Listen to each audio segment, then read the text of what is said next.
आप सभी को जय मसीह की।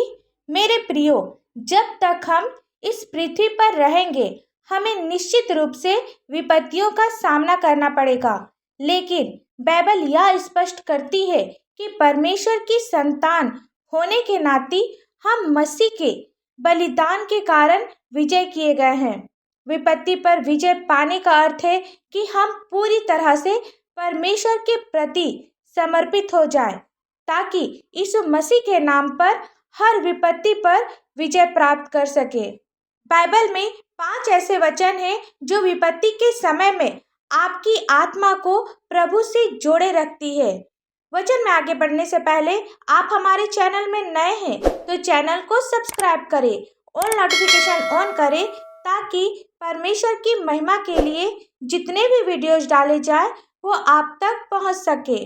पहला वचन है रोमियो की पत्री 12 अध्याय का 12 पद, जिसमें लिखा है, आशा में आनंदित रहो, क्लेश में स्थिर रहो, प्रार्थना में नित्य लगे रहो।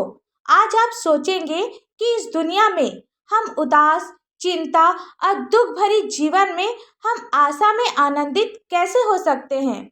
मेरे प्रियो, अगर हमें इस दुनिया में खुशी चाहिए तो हमें मसीह में आशा लगाना है।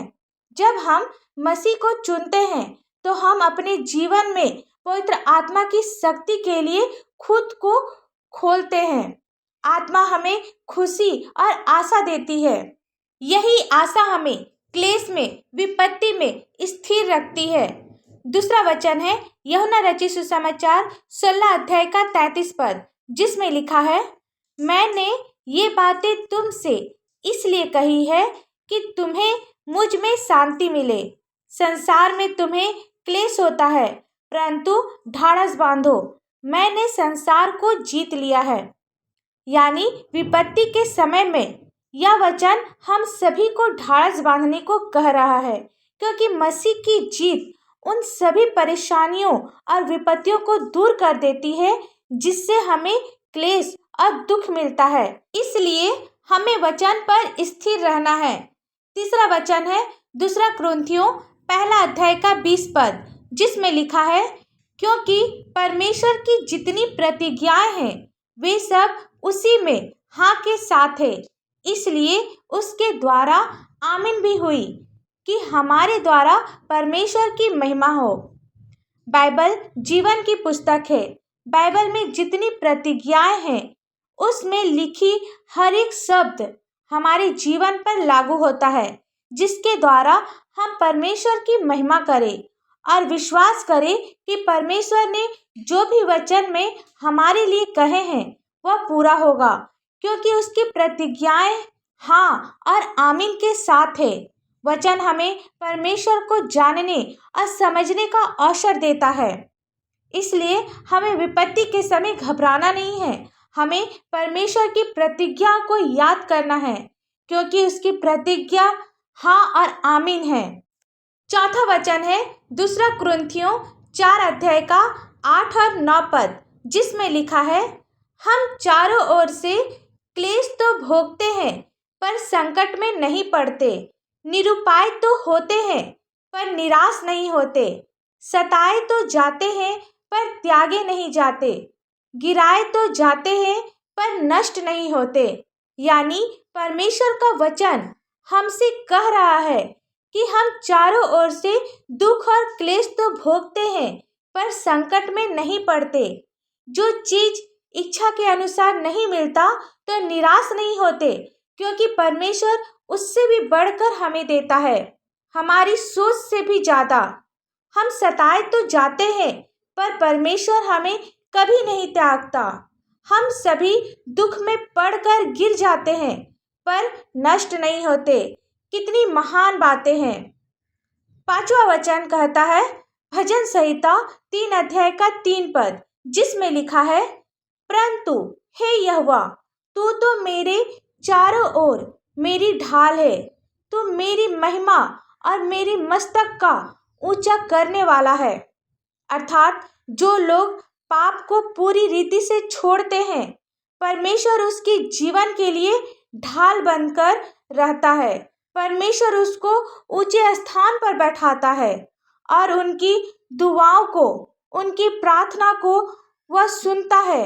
अर्थात जो लोग पाप को छोड़कर सच्चाई और ईमानदारी से जीवन जीते हैं, परमेश्वर उनकी सुनता है, परमेश्वर उसके साथ रहता है। वैसे लोग विपत्ति में, संकट में, बीमारी में, जीवन की किसी भी समस्या के समय घबराते नहीं हैं, क्योंकि परमेश्वर उसके साथ है। तो डरने की कोई बात नहीं। इसलिए पाप को छोड़कर वही कीजिए जो परमेश्वर की दृष्टि में अच्छा है। इसलिए अब हमें विपत्ति के समय घबराना नहीं है, क्योंकि परमेश्वर हमारे साथ है। आइए हम सब प्रार्थना करें। धन्यवाद धन्यवाद धन्यवाद हो पिता परमेश्वर। Hallelujah hallelujah hallelujah. स्तुति स्तुति स्तुति हो स्वर्ग धाम में हो शन्ना। पिता हम आपको लाखों लाख धन्यवाद देते हैं आज के सुंदर से दिन के लिए। पिता अभिषेक कर आज के सुंदर से वचन के लिए आपको धन्यवाद देते हैं। वचन को समझने में, वचन के अनुसार चलने में आप हमारी सहायता और मदद कर पिता। पिता सचमुच में पिता आप महान है, आप हम सबके उद्धार करता है पिता, इसके लिए आपको धन्यवाद। आपने हमें सुंदर सा पल दिया, इसके लिए आपको धन्यवाद। पिता दिन भर की हर एक बातों के लिए आपको धन्यवाद देते हैं। जहां हमें परेशानी आई, मुसीबत आई, आप हमारे साथ खड़े रहें, इसके लिए आपको धन्यवाद। पिता जितने भी लोग आपसे प्रार्थना कर रहे हैं, आपसे जुड़े हैं पिता परमेश्वर, आप सबों को आशीषित कर पिता।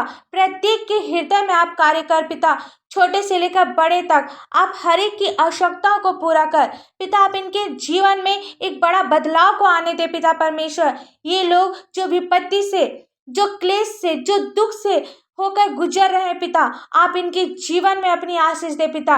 इनके दुखों को, इनके क्लेशों को आप आनंद में बदल पिता होने दे पिता। प्रार्थना करते हैं जितने भी लोग आज बीमार है पिता, अपने बिस्तर में पड़े रहते हैं, उठ नहीं सकते हैं, नशे काम नहीं कर रही है, पैर हाथ काम नहीं करे, यीशु मसीह के पवित्र मीठे नाम से हर प्रकार की बीमारियां दूर होने पाए, इनकी रिपोर्ट नॉर्मल होने पाए, दवाइयां बंद होने पाए, यीशु मसीह के पवित्र मीठे नाम से। पिता जितने भी लोग आज नशे की बुरी आदत में फंसे हैं, कर्ज में फंसे हैं, यीशु मसीह के पवित्र मीठे नाम से हर प्रकार के नशे की बुरी आदत, हर प्रकार के कर्ज दूर होने पाए। पिता जिनके पास अपना कोई संतान नहीं है पिता, आप उन्हें एक सुंदर से संतान की आशीष दे पिता। रोजगार को खोल, बिजनेस में आप अपनी आशीष दे पिता। प्रत्येक को आप अपनी बुद्धि दे पिता, ताकि वे लोग हर क्षेत्र में सफल होने पाए पिता। इस प्रार्थना को आपके मीठे और पवित्र नाम से मांगते हैं। दया से सुन, स्वर्ग राज में ग्रहण कर। आमीन। परमेश्वर का यह वचन आप सभी के पास पहुंचे और आशीष का कारण बने, इसके लिए आप हमारे इस चैनल को लाइक, शेयर और सब्सक्राइब करें। धन्यवाद।